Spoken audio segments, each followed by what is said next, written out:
I've been seeing many articles saying that venture is dead. And so I'd love to hear from you, Guy. I'll tell you what's dead. Bad investments are dead. They die all the time. Backing great ideas is never going to go out of fashion, never going to go out of business. Does the asset class have the right to exist? Definitely. A good idea doesn't make a great company and definitely doesn't make a great exit. The DNA of those people can actually turn something that is mediocre or unclear into something bigger. One of the things you might notice about VCs, being opinionated is considered to be a necessity. Some of the best people that are great in building things are kind of assholes. When speaking to a founder, is there something they can say that will really put you off? Whenever someone says that, Guy, thanks so much for doing this. You've been in venture for over 2 decades now. How's it changed from when you first started? personally, I was way more naive and maybe way more optimistic about the world, about technology, and about investments.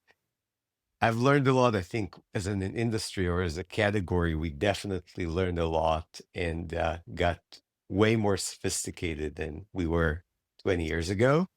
But on the whole, it's all the same, right? It's still other people's money funding crazy ideas that are going to change the world. It just the amount of money needed in order to move the needle, in order to make a dent, has really changed. And it's a pendulum. It used to be that big projects required a lot of money because it was hardware, it was semiconductor was big when I started back 20 some years ago. Then it all became about software, less and less money needed in order to get more achieved. And now it seems, hardware is back, big money talks. So suddenly, in order to really, change the world, you need way more money than you used to just, a few years back. So, it's a cyclical industry or category changing all the time, but the basics remain the same. So you started at Gemini, and I'd love to hear what were you investing in during that period of time, and what was your journey, I guess, to what you do now? Right. So when I joined Gemini 2004, as I mentioned, hardware was still big. People were still investing in semiconductor. And it looked like, networking is going to be a big thing. We did Mellanox, which now is kind of obvious, but at the time, it was a very weird or different type of investment. I was the first investor in PrimeSense, which ended up becoming the depth camera for the iPhone, right? But before that, it was the Kinect. So we were definitely very optimistic about the ability to build and scale companies in the hardware space. I was a junior, right? I was an associate. So for me, just working with these big names, seeing them come to the office, pitch to us, this was a dream come true. I was, a failed entrepreneur and then a kind of a manager in a startup. So for me, everything that involved big money and people, famous people, was huge. I really wanted to learn as much as I could from people. But in venture capital, there's also a sense of we know it all. I mean, we're at least trying to project it towards the rest of the world. You come to us, we've seen everything, we talk to everyone. So, our truth is the truth. And unfortunately, I picked up on that pretty early. So, I became quite cocky quite early in my career, and I definitely got penalized for that later in my career.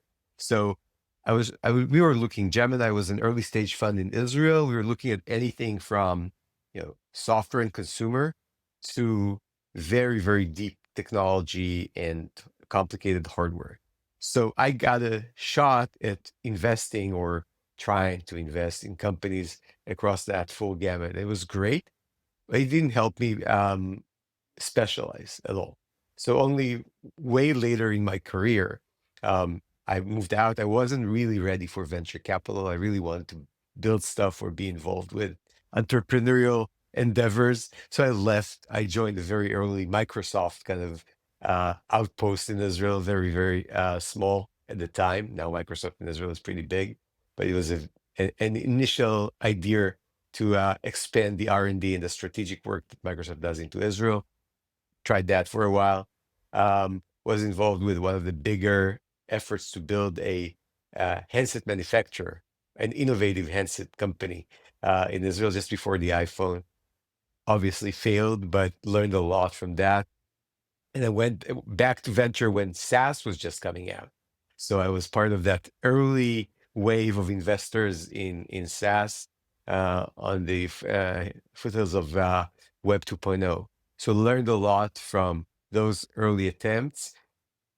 I still remain confident that venture capital was not something I want to do long term. So I kept exploring other ideas and teams that I might want to work with. Ended up with one such team, but the calling was there.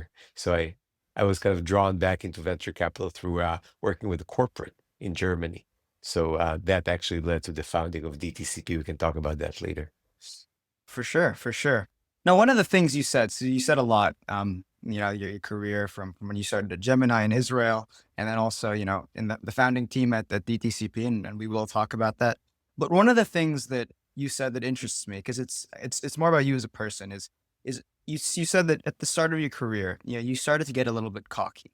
And I'm curious, why was that? And how did that affect, some of the decisions or mistakes that you may have made along the journey? Right. So one of the things you might notice about some VCs, not saying all, and maybe that has changed along the years, but being opinionated is considered to be almost a necessity. If you're not opinionated, then you're a tourist, basically. I know what I'm looking for. I know what I'm saying. I'm smart because, otherwise, why would you want me around your company or want me to be your investor? So, obviously that works when you're a partner and you've done a lot in your career, or either lots of good investments, or you've built enough to become a partner in a fund from that position.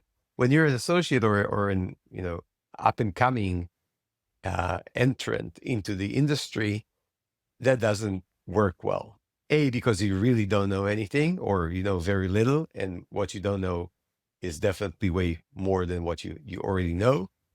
Plus, you don't know what you don't, which is the biggest issue, right? You talk about stuff, and by the way, that's something you learn very quickly. And as a venture capitalist, you learn to talk about enough topics at a very, very shallow depth.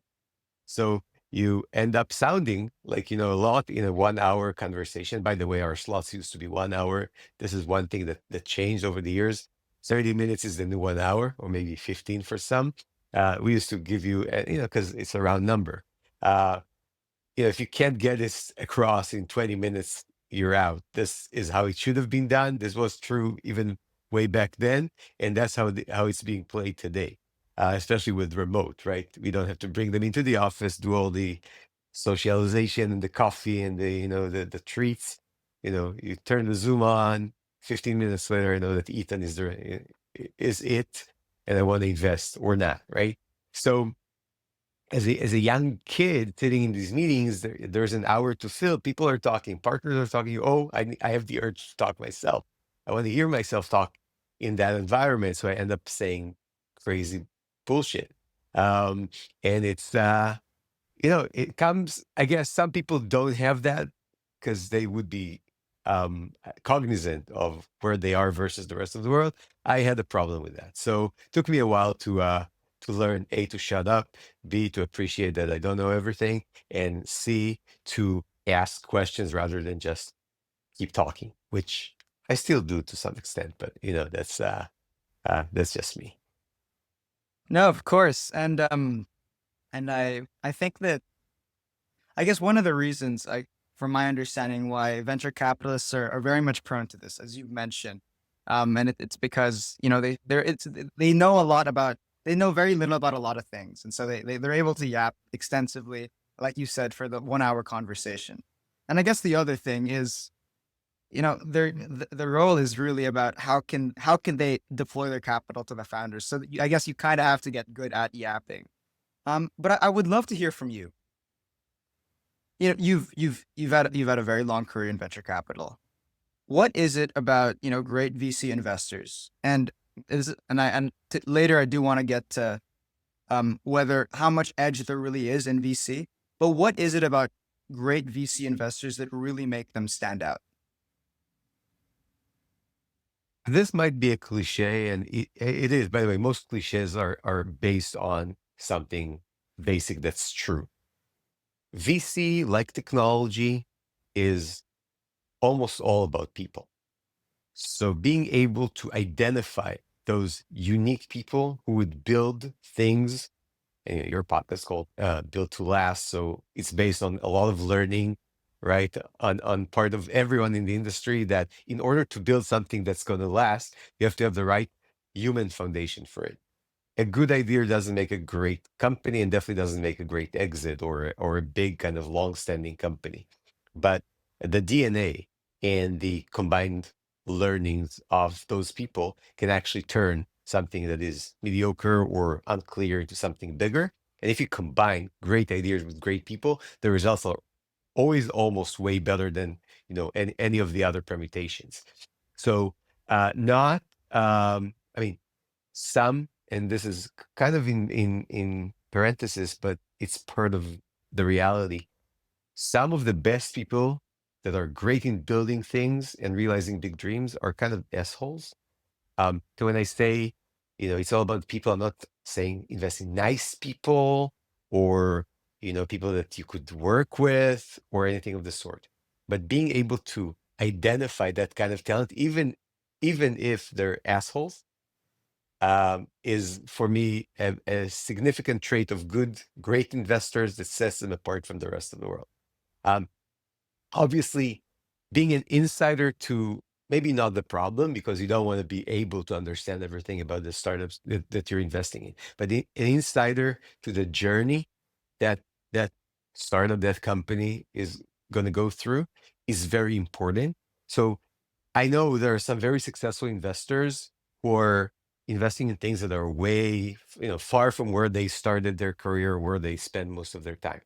But being able to help your companies not sit on boards and yap, rather guide them through the actual obstacles they're going to encounter, and help them shorten the cycle or make them fail fast, fail forward. Those investors are way better than anyone else. So for me, I was a way better investor, became a better investor after having gone through those startups and corporates that I worked for, as compared with what I would have been before that. So being a professional venture capitalist, being there for years, you might recognize the type, you might identify the talent, but you would not be adding value, as we say in our lingo. Not saying that adding value is a must-have, but a combination of being able to identify talent and to complement it with real life expertise. I think that's like the perfect combination. Now, on the topic of identifying talent, you know, I think it was December last year. Harry Stebbings gave a talk at LSE, and studying in London, my friend who studies at LSE, he invited me for the talk, and I really enjoyed. But one of the things that struck out to me, because he as an investor is very much focused on the people he invests in. Like you said, it's a cliche, but it is his number one focus. He doesn't look at the numbers; he really just looks at the person. And one of the things that he says is a question he asks every single founder he's thinking about investing in is, what's the most painful life experience you've ever had? Because if you can take, that amount of pain in your personal life, or, whatever it is you went through, if you have a high pain tolerance, chances are you'll be able to take the pain that you go through in building a startup. And I was wondering, from your perspective, is there any question that you really like to ask founders that gives you a special insight into them as a person? It's interesting. I typically ask different questions based on where in the journey the founder and the company is. So this is maybe an explanation for the viewers and listeners.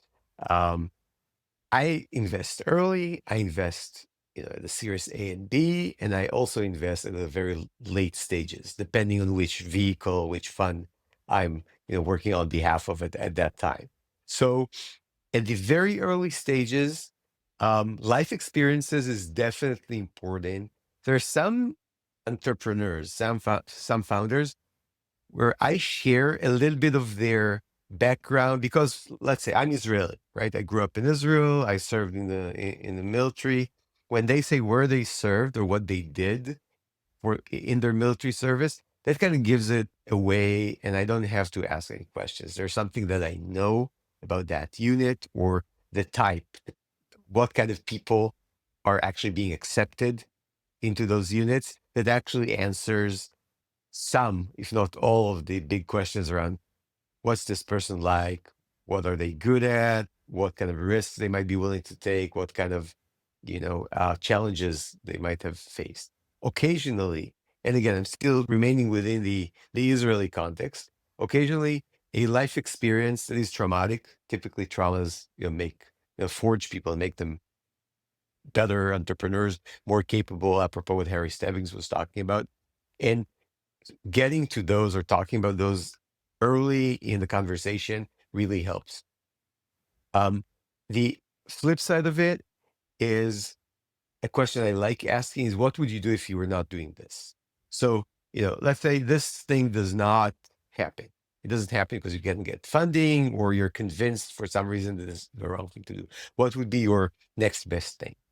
And the answers could vary from, no, that's my thing. There's no doubt about it. If anyone says it's the wrong thing, or if anyone it doesn't give me money, I'll just keep at it until I raise money because that's the real problem. This is actually a very good answer, yeah, to a degree, right? You have to make sure that some people do not obsess over something that is small or doesn't make any sense. But you're able, as a VC, as an experienced VC, you're able to judge that.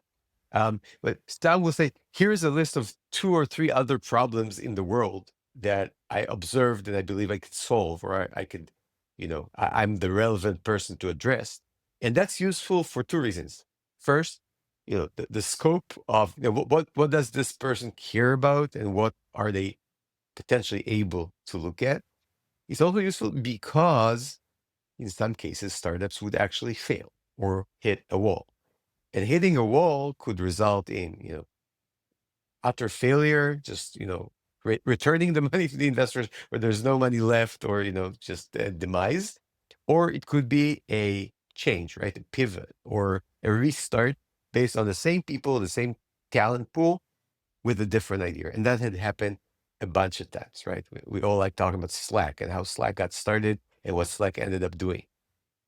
So being able to look at the world as a set or a series of big problems and identifying the ones that you might want to go after and that you're capable of going after, to me, is a very important question to ask.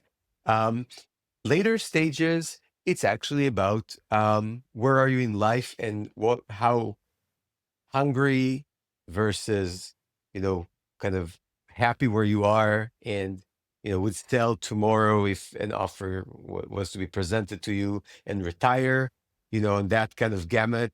I'd obviously prefer the ones who shoot for bigger targets, but at some point, with what the cap table looks like and how much money the company had raised and how old it is and what the M&A horizon, assuming IPOs are still kind of rare, looked like, you might actually want to hear an answer that says, I'm determined to sell this within the next 12 to 18 months, and I'll optimize on the result, which as a late stage investor is exactly what I want to hear, right? I want the shortest path to a lot of money, so IRR is higher in multiples for sure.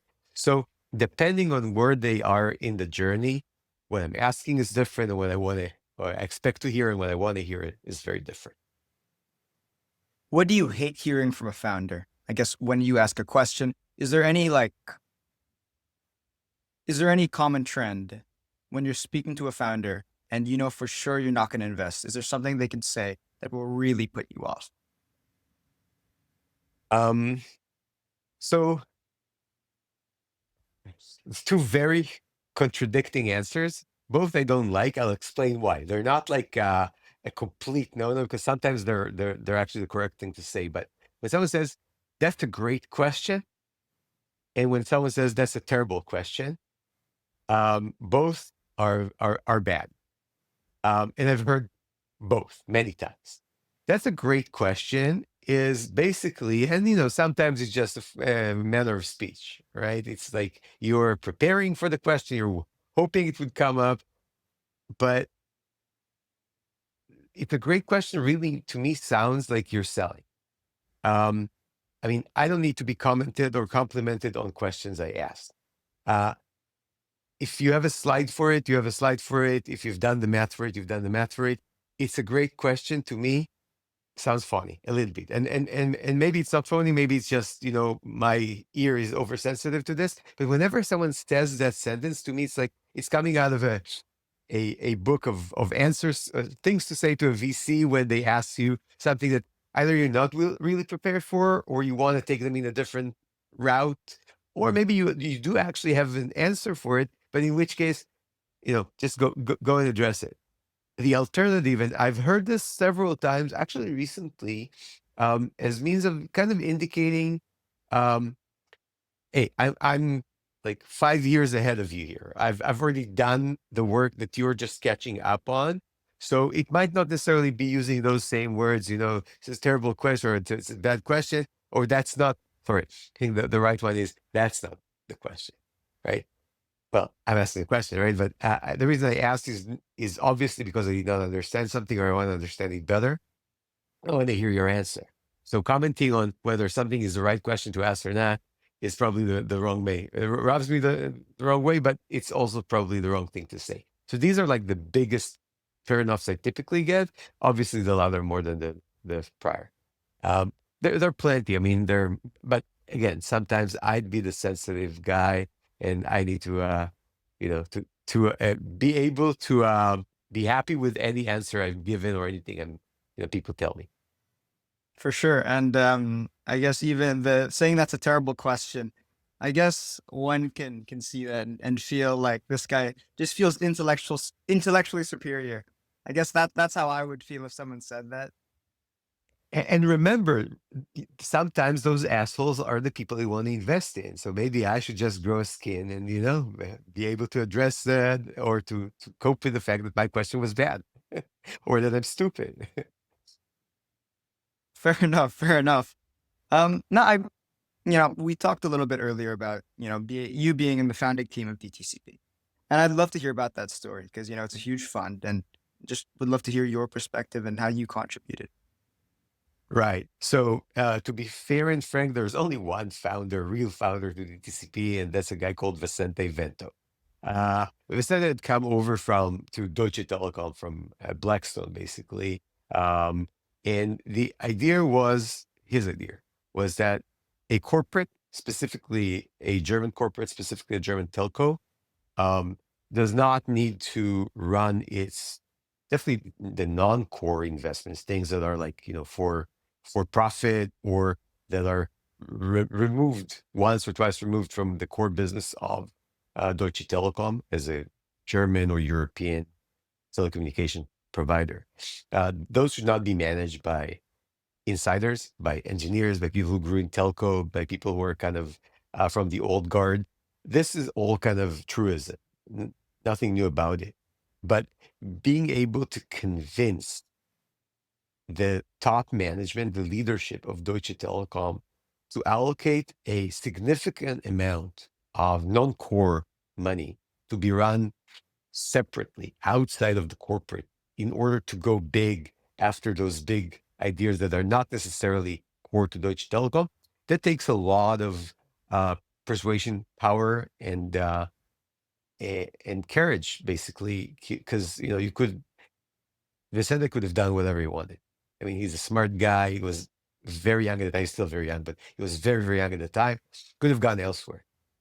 He actually saw the opportunity he was building, and that's why we were all building something that would be way, way bigger, like 10x and then maybe 100x bigger than what we started with within a decade, within 20 years. So having the vision, having the sense of direction. What he also noticed is that he did not come from venture. And a lot of the early stuff that we wanted to do, and a lot of the let's call it the bad seeds, or the things that were in the bag from the old guard, were venture oriented. So when you come from private equity, or you come from a hedge fund, or you come from whichever background you come from, realizing that you need to complement this with real life expertise from venture, in this case, was a very big part of the decision to create this entity called DTCP and hire people from the outside. I was kind of an outsider. I was in venture capital for a decade at a time. but I was with Deutsche Telekom. So am I old guard? Am I new guard? Right? Am I part of the problem? Am I part of the solution?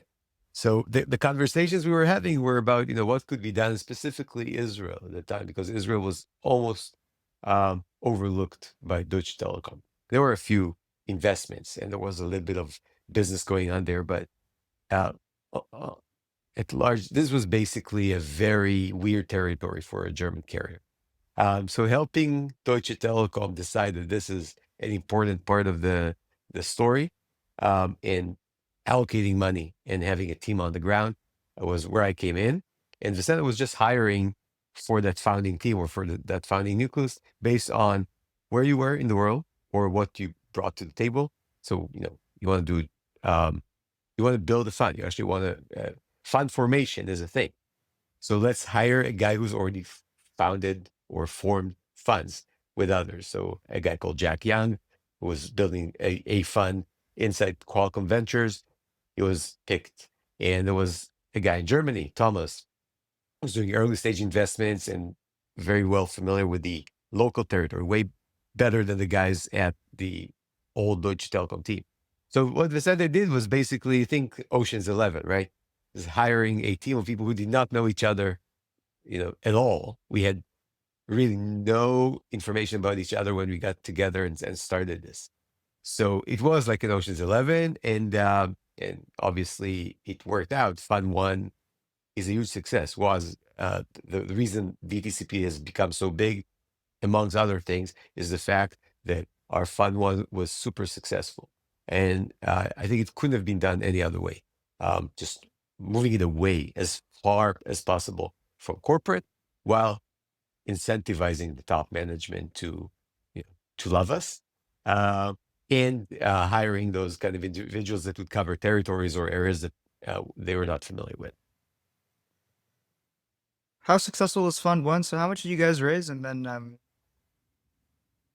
Yeah. So, I mean, obviously the numbers are not necessarily public, but I'll give you kind of, a ballpark figure there. So we raised over 100 million. It was all Deutsche Telekom money for Fund One.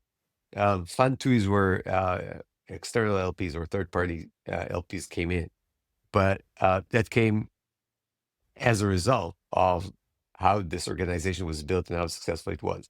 So I can tell you that, the investors, Deutsche Telekom, saw multiples on their original investment. Everyone who's beneficiary of the fund has done really well. So, this fund is definitely one that everyone who's building a fund or thinking about building a fund would be proud and happy financially to be a GP in and to be an LP of.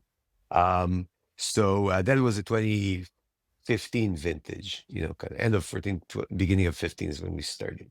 I want to be fair and say that this was a very good time to be building funds in the world. So it still did way better than I think it's top quartile for sure, maybe even higher than that for the vintage, but that vintage returned money to many LPs. When we went out to raise Fund Two, that was 2018, it was clear we needed to raise capital from the outside world. We did not have the results that we now can boast and be proud of. So we needed to prove that the strategy was right, and the strategy has dramatically changed from the early days of let's just find the best things to invest in every geography to let's go later, let's do growth, let's invest in those ready to IPO type companies or almost ready to IPO companies. And that change really changed the team as well. We hired more people that were kind of closer to that asset class or that kind of investment thesis. We built something called the flight path, which is a way to track and monitor companies and compare apples to apples or fruit to other fruit in order to identify the winners. And that kind of data-driven approach way predated all that AI, ML. We had some quant analysis and running some machine learning algorithm. It was nowhere near what we have in the world right now. But that was a huge change from how we operated in Fund One. And again, it was the choice, the people that Vicente had picked for that kind of journey, and growing through that first fund that led to being able to do fund two, which was a very different fund, in a way that's still very successful and impressive. You mentioned there that 2015 was a great time to be starting a fund, and that when you started a fund later in 2018, obviously with more expertise, raising a second fund, obviously with more expertise and knowing more, your results just weren't as good, just because that period of time, 2015, was excellent. And I'd love to hear from you today. Um, do you think now is a good time for venture? I've just been seeing many articles saying that venture is dead and that this is not a good career to go into. In fact, even the other day, because I'm 21 in next month, and I'm thinking about what I want to do. So I'm final year of my undergrad here in London, and I'm moving to the States for a master's next year. And venture is something that I 100% find interesting. But I'm also very much interested in hedge funds, and so especially talking to hedge fund guys, they always tell me, "Oh, venture's dead. How are these guys going to exit? There's no the valuations they're going to get won't be as high as when they've raised money in the private markets." And so I'd love to hear from you, Guy. Um, is venture dead? What should I do? So I don't know if you see the lines here on my forehead, but each line marks an era where people said venture was dead. When I joined Gemini in 2004, shortly after Seven Rosen, which was one of the biggest and the most famous funds in the world at the time, decided to retract from venture capital. Um, CalPERS, California pension fund, right? They said they were dialing down significantly their investment in venture capital. Then, we had the clean tech wave and Kleiner Perkins and what happened after that. And so, I've been through several cycles where people said venture was dead. I'll tell you what's dead. Bad investments are dead. They die all the time. So bad investors and bad strategies keep dying. What remains constant, and again, you might call that venture, or might you come up with a new name for that, but backing great ideas at their inception is never going to go out of fashion, never going to go out of business, and never going to be doing bad. Okay. It's if you find the next big thing and fund it, you're going to make money. Hey, what do we call that right now? Venture capital, right? Why? Because you have to find other people's money to back grand ideas that are going to cost a lot, or that would need a lot of money to be, out there and achieve more.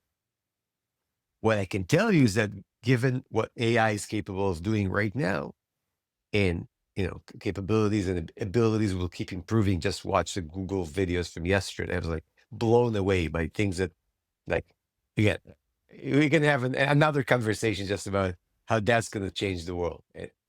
I can tell you that most of my investment decisions and many of the things that I was doing as an analyst, associate, principal, young partner, a veteran partner, are redundified by AI, right?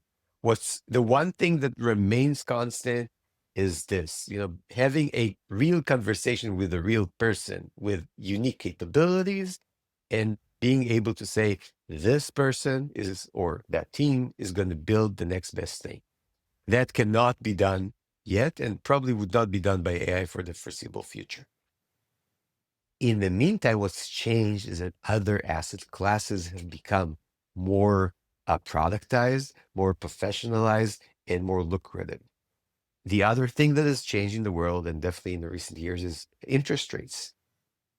Our biggest problem as VC, as growth investor, was not that we were picking the wrong companies, is that we assumed that future revenue streams are equal to and should be multiplied with using the same multiple as current revenue streams, which is, hindsight is crazy, is nuts, is stupid, is like,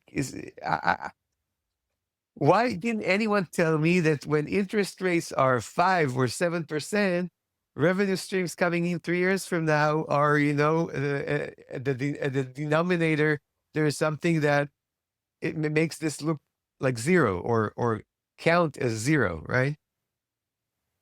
And again, I'm an economist by disposition, right? This was my major in college, and I don't think I ever understood the impact of interest rates, the extent of influence it has over the world, until I got hit as a venture capitalist by companies' valuations or multiples going down, being slashed by 70-80% because of that just tiny thing called interest rate. So that's one example. But if you play that game and you look at the world right now, the world is a hunting field, a hunting ground for hedge funds, secondary buyers, PE firms, consolidators of this and that or the other type. These become or have become more lucrative and are less likely to be replaced, displaced, redundified, simplified by AI. So I can tell you that the profession called venture capital will have to reinvent itself in order to remain relevant. So for you, Ethan, I'm saying what what venture capital is today and what it's going to be tomorrow versus what it was yesterday or 20 years ago when I started is a completely different thing. Does the asset class have the right to exist? Definitely. Does art have the right to exist in a world where movies, full features are made by AI in seconds? Yes, right? Because let's redefine what art is, what cinema is, what music videos, what music is. It's just going to be redefined. And venture capital is going to be redefined, but the basics, other people's money, funding grand ideas, crazy ideas, expensive ideas, by great people. I think that's going to remain constant. And venture is not that. Dying is not dead. You have any kids, Guy? Yeah, three of them. I like to ask this question to guests on the podcast. People who've done well for themselves, people, and especially people who are very involved in tech. And for my last episode, I sat down with the CEO of Good Notes, and he was talking about how schools need to redefine themselves. We need to change the way kids learn. In fact, one of the most interesting anecdotes he shared was that the founder of Good Notes, he likes to sit down with his son and teach him how to use all these new tools. But I'd love to hear it from you. How are you raising your kids? How are you trying to plan their education? Um, you know, plan their inputs for a world that's changed so dramatically and will continue to change even more dramatically going forward. This is a very timely question. My daughter is graduating high school this year and will be going to college next year. So she'll be going to Cal Poly and San Luis Obispo here in California, um, which is a school kind of known for its hands-on approach to learning and teaching. So unlike many of the research institutions where a lot of the theory gets covered before you get to touch things with your bare hands, um, a Cal Poly is very much about learning by doing. So I think learning by doing is basically the only way people will be learning in the future. Uh, Memorizing or obsessing over a theory is, I mean, for some things you'll need to understand the underlying theory, but it's better to learn a theory while you're doing or while you're busy making rather than just sitting on your butt and memorizing stuff. So I like that approach. I think that approach is kind of consistent with what I'd like to have for my other kids. I can't tell you that I can enforce it because kids today are way smarter and way more opinionated than definitely I was as a kid. They have way more tools at their disposal to call my bullshit. So, I can't tell stories anymore. Everything is fact checked in a second. Um, One thing you might not identify with because we've just spent 38 minutes together, or so, and you have all the patience in the world to listen to my yapping. But most kids your age and below would not survive 5 minutes of something that's not moving or not changing. So I think the attention span is a big thing that I would want to have my kids be cognizant of, right? pay attention, be deliberate, be in the moment, even if it's just a moment, not multitask like I do. My biggest issue with myself is my attention span is definitely weird, right? Or not perfect. And I really want my kids to look people in the eye, make eye contact, understand where they're coming from, and give them the time of day, even if it's just that 15 seconds or 30 seconds that you know uh, young kids today are able to give something. But the world is changing dramatically. Much more of the content will be synthetic, will be machine generated. I think the input and output is going to be very different than what it is today. For example, you know, setting up this conversation will very soon be done between my, AI personal assistant and yours.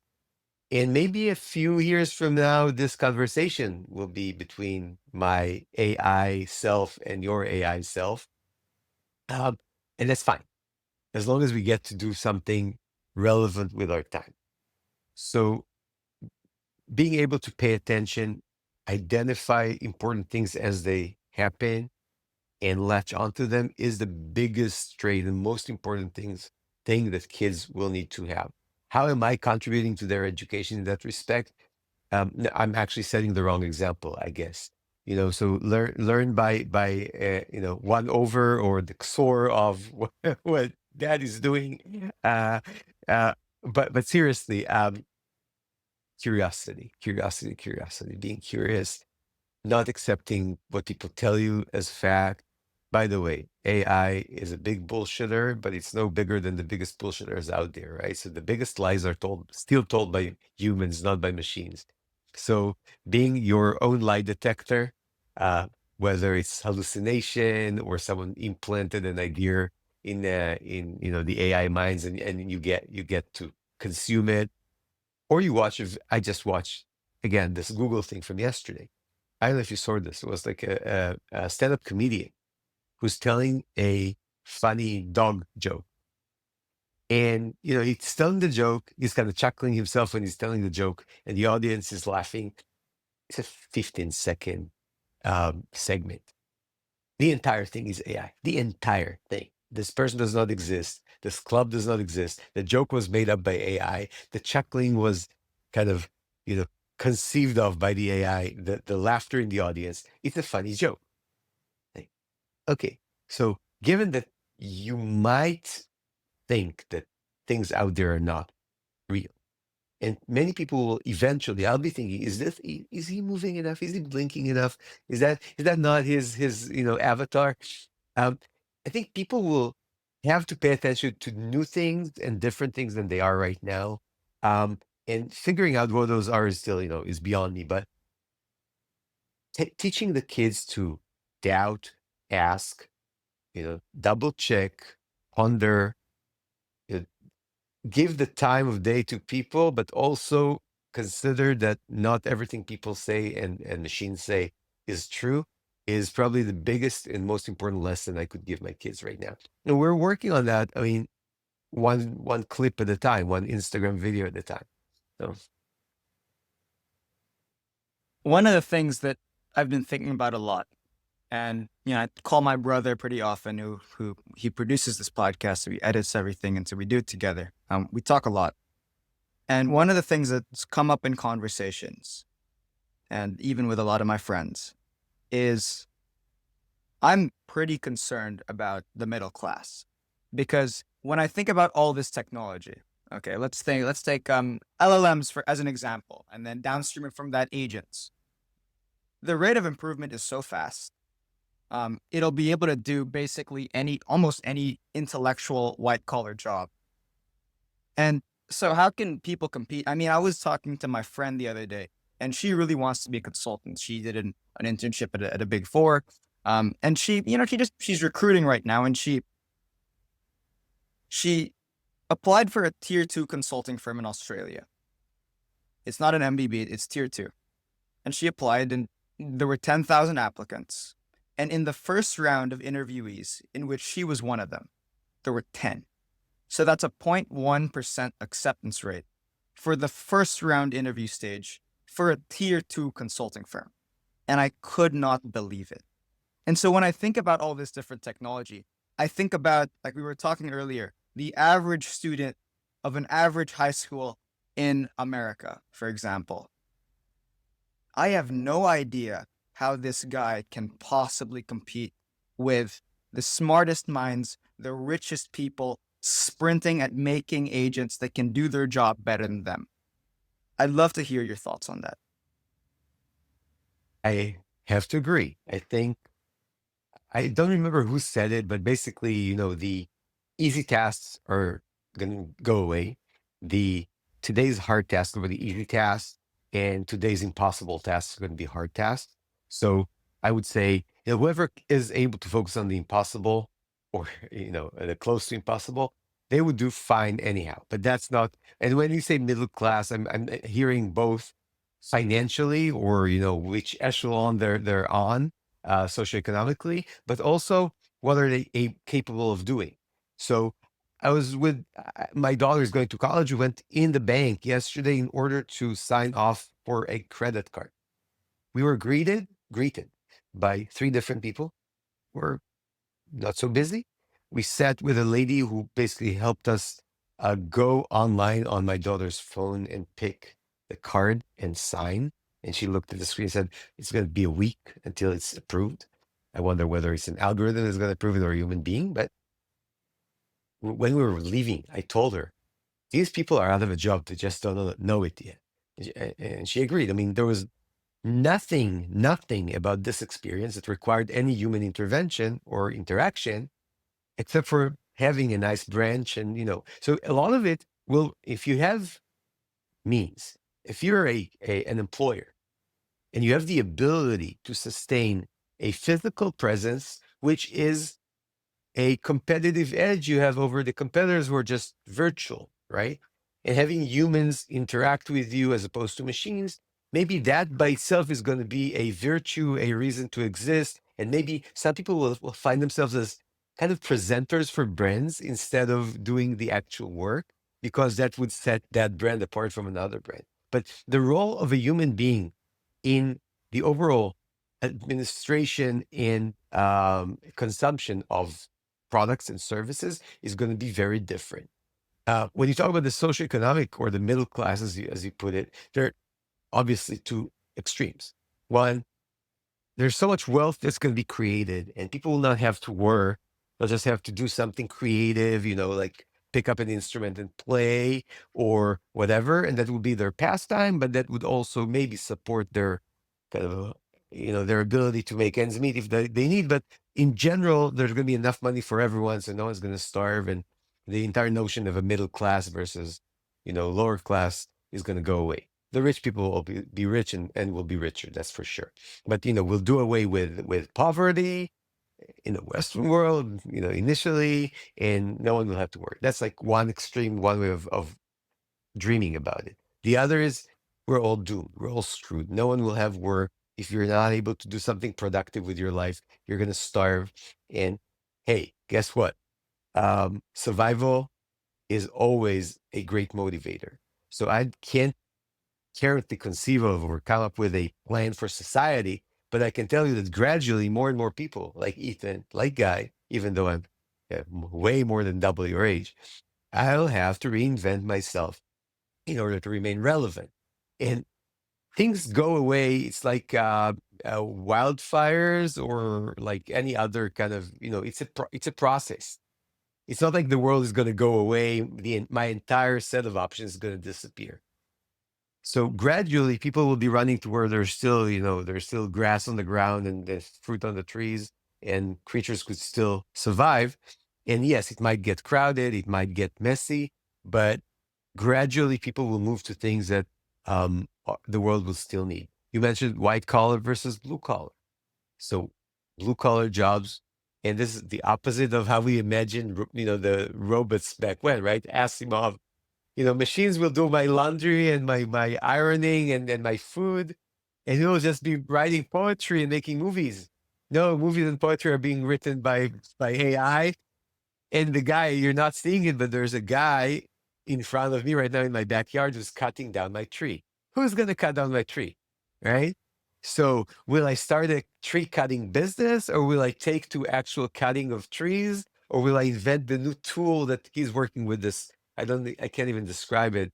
It's an ancient, probably, middle-aged type saw. So he's not, yeah. So I'm like, maybe there's a better way to do what this guy is doing right now. Uh, there are so many things that could be improved in our life. Now that we've solved all the real problems of how to write in rhymes, or my essay for high school, that I think smart, creative people will always thrive. Lazy people will remain lazy. Sorry, uneducated or less intelligent people will always have a harder time than educated and smarter people. It is the world. It's always been like that. We're just imagining things are new. Tools are new. Technologies are new. Realities of economics, socioeconomics, employment are going to remain constant. The world is changing so dramatically. It's changed a lot already. What's one piece of advice you would give to a young person who doesn't know how to navigate all this? Um, I'll go back to my early days in my career and give myself advice, because I know you're doing it. We are doing it right now because you initiated it. We're talking. Listen rather than talk. Meet people who are not like you. Try to make your day a good mix of people that you want to be like and people that you'll never get to talk to unless you initiate it. So be wide and deep in the way you cover the human side of the world. The rest will follow. You'll get education. You're curious enough and smart enough to figure out, whether, this is my next job or the other one. It's people. Meet and talk and listen to as many people as you can on a daily basis, and you'll do way better than whoever does not. And be kind. Be kind with your time. Be kind with your words. Be kind with your, existence. Share what you have with people. That's my advice. Meet, talk, and listen to amazing people and be Not just kind. amazing, other people, and be kind. Other and be kind. Thank you very much, Guy. I think that's a great place to leave it. Thank you for your time. I really learned a lot from this conversation. Oh my God, I learned a lot from you. Thank you so much.